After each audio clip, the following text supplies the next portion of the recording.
사만입니다. 더 시저입니다. 어제의 영상에서 어제의 나스닥의 자리가 선택의 자리라고 말씀드렸죠. 아니나 다를까. 그 선택의 자리에 있는 차트는 전 세계 누구나 차트를 보는 사람이면 알 수 있었기 때문에 약간의 차익 실현이 나오면서 전체적으로 좀 좋지 않게 하락을 해주긴 했으나 이 하락폭이 생각보다는 무너져 내리는 하락이 아니라 약간 버텨주는 하락이다. 이것은 차익 실현 물량이 나오긴 했으나 대부분은 그냥 하락을 쳐맞았다. 버티고 있다. 이렇게 판단할 수가 있겠습니다. 공포지수는 45, 오기는 왔네요. 뉴트럴이.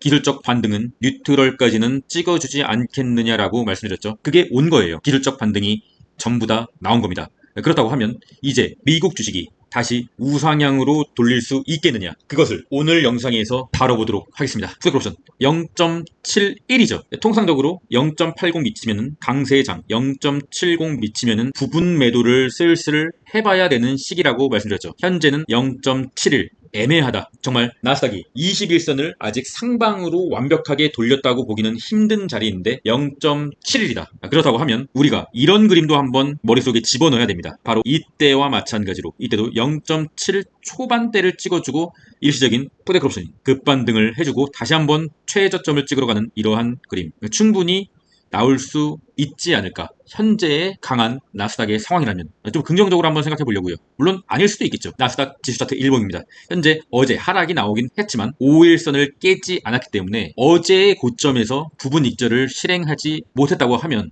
굳이 지금 부분 익절을 실행할 필요는 개인적으로는 좀 없다고 보고 있습니다. 왜냐하면 5일선을 이탈하지 않았기 때문이죠. 그리고 21선을 보면은 21선이 아주 미세하게 조금 살짝 위로 돌릴랑 말랑하는 상황을 보여주고 있습니다. 그렇다고 하면 이때와 같은 흐름을 보일 수도 충분히 있다고 생각하고 있습니다. 그냥 옆으로 계속 횡보를 해주면서 5일선을 지켜주면서 21선을 자연스럽게 위로 끌어올려주는, 다시 한번 5일선을 이탈하더라도 21선에서 강한 지지를 받고 상승으로 돌릴 수가 있게 되지 않겠느냐. 무슨 말인지 아시겠죠? 일단은 캔들이 21선 위에 있다고 하면은 추세가 괜찮다고 보는 게 차트를 보는 정석입니다. 왜냐하면 밑에 5일선 일목균형표, 상승의 추세선, 21선 겹겹이 바리게이트가 있기 때문입니다. 지지선이 있기 때문입니다. 지지선마다 일시적인 매수세가 들어올 수 있기 때문에 일단은 아직 나스닥이 다시 한번 이런 대폭락의 상황으로 갈 것 같다는 불안감에 떨기보다는 약간 관망하면서 보유 물량을 전체적으로 던져버리는 행위는 좋지 않다고 봐요. 보유 물량을 계속적으로 던져버릴 시기는 볼린저 밴드는 최소한 맞아야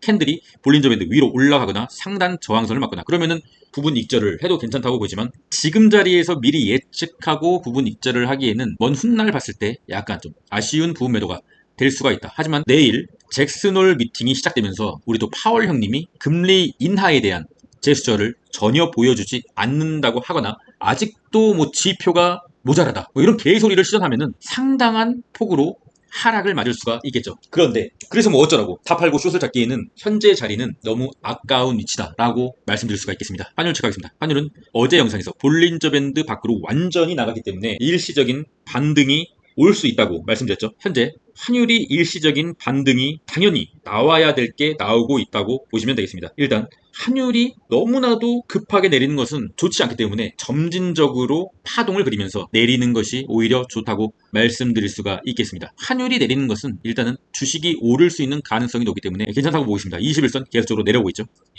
엔비디아는 강한 저항선을 맞고 살짝 내려주는 모습, 그래도 강한 장대 양봉의 하단을 이탈하지 않는 중간 정도에서 멈춰주는 흐름, 그렇다고 하면 여기서 조금 빌빌대다가 다시 한번 돌파를 시도할 수 있는 것이고요. TQQQ 5일선을 아직 이탈하지 않았다. 현재는 그래도 상승의 추세라고 볼 수가 있는 것입니다. 쏙슬, 일단 쏙슬의 21선은 여전히 하방을 그리고는 있으나 단기적으로 조금 계속적으로 올라준다고 하면 21선을 돌릴 수 있는 흐름으로 갈 수가 있겠죠. 일단 채널을 한번 그어봤습니다. 주황색 채널이고요. 파란색 선을 돌파할 수 있겠느냐, 오늘 밤에 상당히 좀 쏙슬의 중요한 날이 될 것 같은 느낌입니다. 단기적으로 주황색 선을 오늘 밤에 이탈하게 되면은 21선 맞으러 추가적인 하락이 나오게 되겠죠.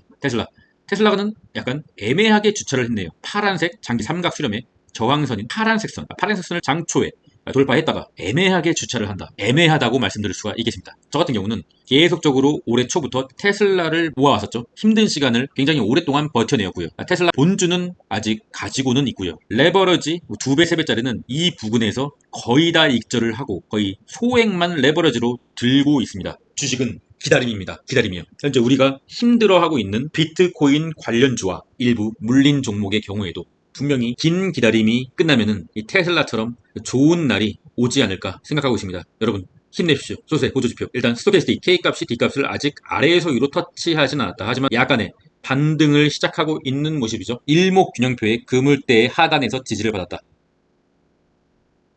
마음에 조금 들지가 않네요. 이 숏이 반등을 하면 안 되는데. 일단 현재 풀이장에서 키움전사 일간 수매수는 다시 한번 속스 S로 몰려들고 있다.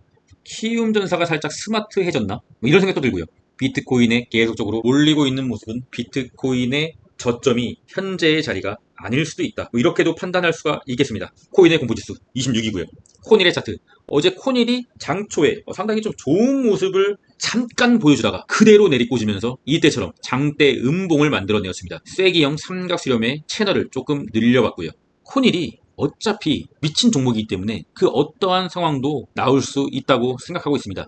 일단 단기적으로 봤을 때는 5일선을 이탈해줬기 때문에 크게 긍정적이라고 말씀드릴 수는 없겠지만 이 구간에서 그래도 매물대를 만들어 내었기 때문에 다시 한번 저점을 이탈하러 가는 흐름은 좀 쉽지 않지 않겠느냐, 그렇게 생각하고 있고요. 저는 홀딩을 하고 있습니다. 비트코인의 일봉이죠. 비트코인이 계속적으로 힘이 없는데 그래도 조금 다행인 것은 어쨌든 간에 이 미친 급락 이후에 저점을 계속적으로 높이고는 있다. 일봉의 저점을 그래도 어떻게든 높이고는 있다. 하지만 고점은 높이지 못하고 있다. 어떻게든 간에 비트코인은 8월 말까지는 일단은 횡보를 하면서 방향을 결정할 수 있는 준비를 할 것 같습니다. 기다려봐야죠. 이더리움 이 개 같은 종목은 정말 개 같네요. 따로 뭐 크게 들릴 말씀은 없으나 이더리움은 어쨌든 간에 횡보를 하고 있고 21선에 계속적으로 저항을 받고 있다. 추가적인 하락도 충분히 나올 수가 있을 것도 같은데 일단은 그래도 코인의 공포지수가 26인 상당히 공포인 이런 구간에서 손절을 하는 습관은 장기적으로 봤을 때 그렇게 좋은 습관은 아닙니다. 일단은 현재 자리에서는 무서워서 아무도 탈 수가 없는 그런 현재 좀 굉장히 좀 힘든 상황이잖아요. 이럴 때 약간의 분할 추매하는 게 장기적으로 봤을 때는 조금 좋은 투자법이 아닌가, 좀 개인적으로 좀 그렇게 생각하고 있고요. 이더리움을 살짝 저는 추매를 하였습니다. 시저스 멤버십 길게 설명하지 않겠습니다. 차트에 대해서 심도 있게 같이 한번 이야기하면서 저의 차트 보는 법을 알고 싶으신 분들은 멤버십을 가입해 주시면 최선을 한번 다해보도록 하겠습니다. 마지막은 인생 명언으로 마무리하겠습니다. 우리들은 아주 사소한 일에도 화를 냅니다. 조금 만지기만 해도 큰 소리가 나는 종과 같습니다. 부서진 종과 같이 되지 말라 라는 말이 있습니다. 금이 가면 때려도 좋은 소리가 나지 않습니다. 자신의 마음을 금이 간 종처럼 만들어 보십시오. 최근 들어서 주식시장이 계속적으로 좀 좋지 않고 최고점 대비 수익금이 깎였고 최고점에서 물리신 분들은 이렇게 나스닥이 반등하였음에도 아직도 손실권에 계시고 여러모로 좀 힘든 날이 계속되고 있는데 원래 주식이 계속 끝없이 오르는 게 아닙니다. 끝없이 만약에 주식이 계속 오른다고 하면 아무도 일을 안 하겠죠. 매우 당연한 현상이라는 것입니다. 이런 주식의 생리를 받아들이고 이미 일어난 일에 대한 후회는 떨쳐버리시고 앞으로 어떻게 해야 되는가에 집중해야 되는 시기입니다. 화를 낸다고 해서 주식이 오르는 건 아니잖아요. 모두 힘내시고 자본주의가 끝나지 않는 한 인간의 탐욕은 계속되고 결국에 종국에 가서는 주식은 오를 수밖에 없다고 생각합니다. 그게 자본주의입니다. 그럼 전 끝까지 하겠습니다. 이상입니다.